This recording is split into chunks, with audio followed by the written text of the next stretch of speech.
हे भोले बाबा, आपके इस वीडियो को जो भी लाइक और चैनल को सब्सक्राइब करें उसके जीवन में कभी दुख दर्द मत आने देना।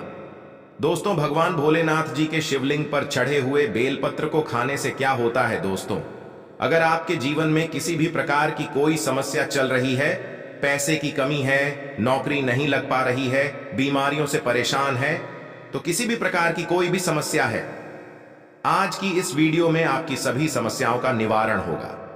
दोस्तों, वीडियो आगे शुरू करें।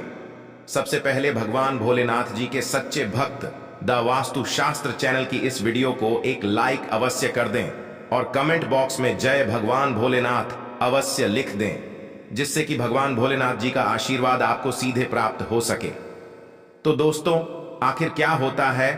आपने सुना होगा कि जो शिवलिंग होती है उस पर जो बेल पत्र चढ़ाया जाता है उसके खाने से क्या फायदे होते हैं।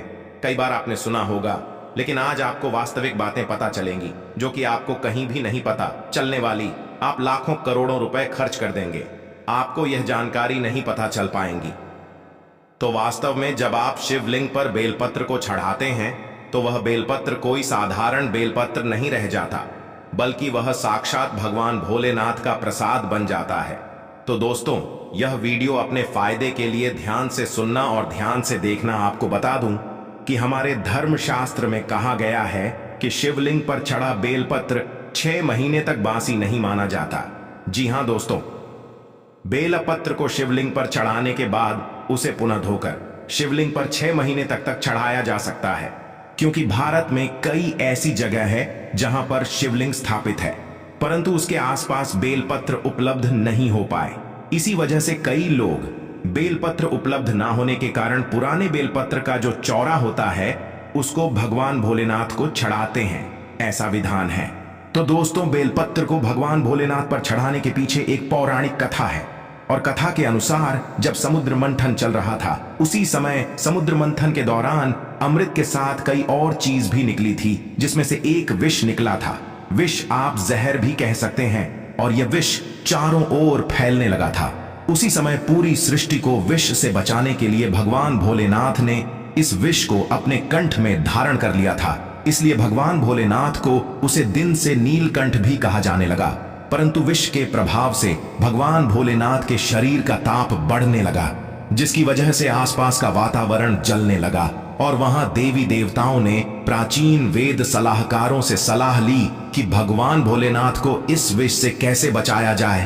तो दोस्तों, उस समय जो प्राचीन वेद सलाहकार थे उन्होंने सलाह दी कि आप भगवान भोलेनाथ को बेलपत्र का सेवन कराया, और भगवान भोलेनाथ को उस समय वहां पर जो भी उपस्थित देवी देवताओं ने तत्काल बेलपत्र खिलाया और जल्द से स्नान कराया। इसके बाद भगवान भोलेनाथ के शरीर में जो उत्पन्न गर्मी थी वह शांत होने लगी। तभी से भगवान भोलेनाथ को बेलपत्र चढ़ाने की परंपरा मानी गई है। दोस्तों, शिवलिंग पर बेलपत्र अर्पित करने के बाद हमें जल जरूर चढ़ाना चाहिए। इससे भगवान भोलेनाथ को शीतलता मिलती है और उनका आशीर्वाद हमें प्राप्त होता है।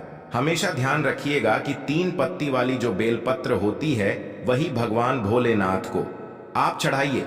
जहां से बेलपत्र चिकनी होती है उसे तरफ से शिवलिंग पर आपको बेलपत्र चढ़ाना चाहिए। इस बात का आपको विशेष ध्यान रखना है कि कभी भी कटे फटे बेलपत्र भगवान भोलेनाथ को नहीं चढ़ाया जाता है। इसके पीछे भी एक कथा है, क्योंकि जब भगवान भोलेनाथ जी ने गणेश जी का सिर खंडित कर दिया था, तभी से भगवान भोलेनाथ ने संकल्प लिया था कि कभी भी मुझे कोई खंडित चीज है नहीं चढ़ाई जाए, ना ही अर्पित की जाए। तब से भगवान भोलेनाथ जी को कभी भी कोई चीज खंडित नहीं चढ़ाई जाती है, चाहे वह बेलपत्र हो।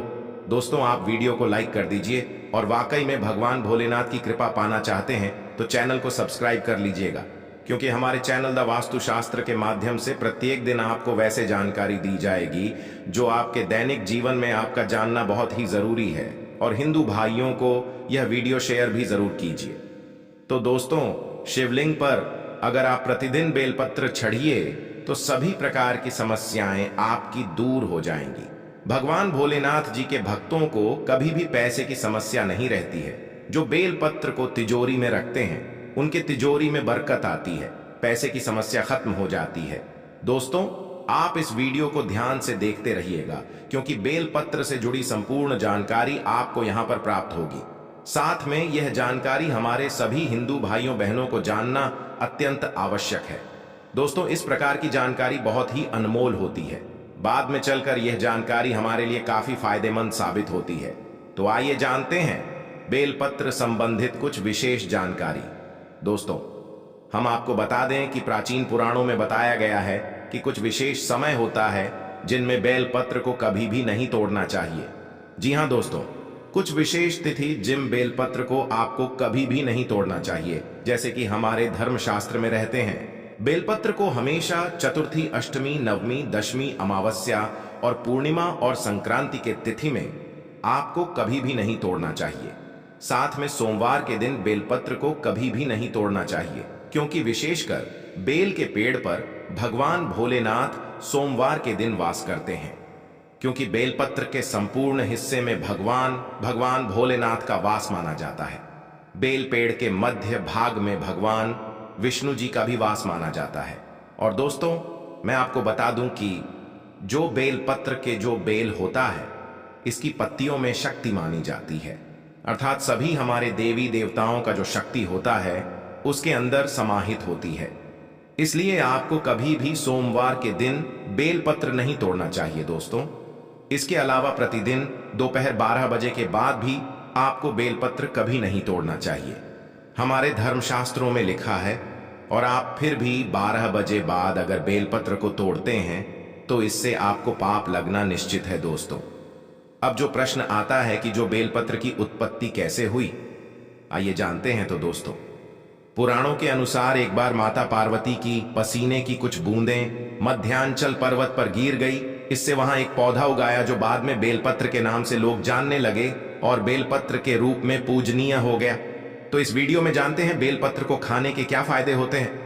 दोस्तों, बहुत ही सुंदर वीडियो है, बहुत ही महत्वपूर्ण जानकारी है, पूरा देखिएगा। आधा अधूरा ज्ञान हमेशा लाभदायक नहीं होता है। देखिए, जब बेलपत्र को भगवान भोलेनाथ जी की शिवलिंग पर चढ़ाते हैं तो वह बेलपत्र एक बेलपत्र नहीं रह जाता है, बल्कि वह भगवान भोलेनाथ का प्रसाद बन जाता है, जो कि असद बीमारियों को दूर करने में, आपकी पीढ़ी को हरने में एवं जीवन में चल रही सारी समस्याओं को दूर करने में समर्थ बल है। क्योंकि बेलपत्र को भगवान का प्रसाद के स्वरूप माना जाता है, इसीलिए वह आपके लिए अमृत जैसा बन जाता है। तो आखिरकार शिवलिंग पर चढ़े बेलपत्र को नित्य रूप से खाने से क्या फायदा मिलता है, क्या बदलाव आते हैं हमारे जीवन में, इसके बारे में जानेंगे। लेकिन दोस्तों, शिवजी पर चढ़ा बेलपत्र को खाने से शरीर के सभी प्रकार के रोग दोष दूर हो जाते हैं। शरीर में जितने भी रोग होते हैं, अगर आप बेलपत्र नृत्य रूप से कहते हैं तो आप लोगों से बचते हैं। रोग दोष, पित्त दोष का प्रदोष या 3 प्रकार के दोष बताए गए हैं, और इन्हीं 3 प्रकार के दोषों की वजह से आपके शरीर में अन्य दोष उत्पन्न होते हैं। अगर आप अपने जीवन में बिना रोगों के रहना चाहते हैं तो आपको बेलपत्र का नित्य सेवन करना चाहिए। दोस्तों, आपने देखा होगा कि हमारे जीवन में कई लोग होते हैं जो मीट, मछली, मुर्गा जैसे तामसिक भोजन कर लेते हैं, शराब पीते हैं, चैनी, खैनी, गुटखा, तंबाकू, यह सब चीज जो होती है उसका ग्रहण करते हैं। परंतु एक समय के बाद उन्हें लगता है कि जो वह खा पी रहे थे वह गलत चीज है, परंतु आप वह जो पाप कर चुके हैं उसको कैसे खत्म करें। तो दोस्तों, मैं आपको बताना चाहूंगा, नित्य कम से कम ज्यादा नहीं तो 1 महीने में 10 से 15 बार अगर आप भोलेनाथ भगवान शिव शंकर पर चढ़ा हुआ बेलपत्र का प्रसाद धारण करेंगे तो जो तामसिक गुण होते हैं वह पूर्णतः आपके शरीर से खत्म हो जाएंगे। आपने कभी भी मीट, मछली, इस प्रकार का कुछ भी सेवन किया है, आपने शराब पिया है, आप इस पाप से मुक्ति पाना चाहते हैं तो आपको नित्य बेलपत्र का सेवन करना अत्यंत आवश्यक है। इसके सेवन से आपके शरीर शुद्ध होता है। आप अपने अशुद्ध शरीर को पूर्ण रूप से स्वस्थ बनाने के लिए पूर्ण संपन्न पाए जाते हैं। आपको भगवान भोलेनाथ के इस प्रसाद को ग्रहण करना अत्यंत आवश्यक है।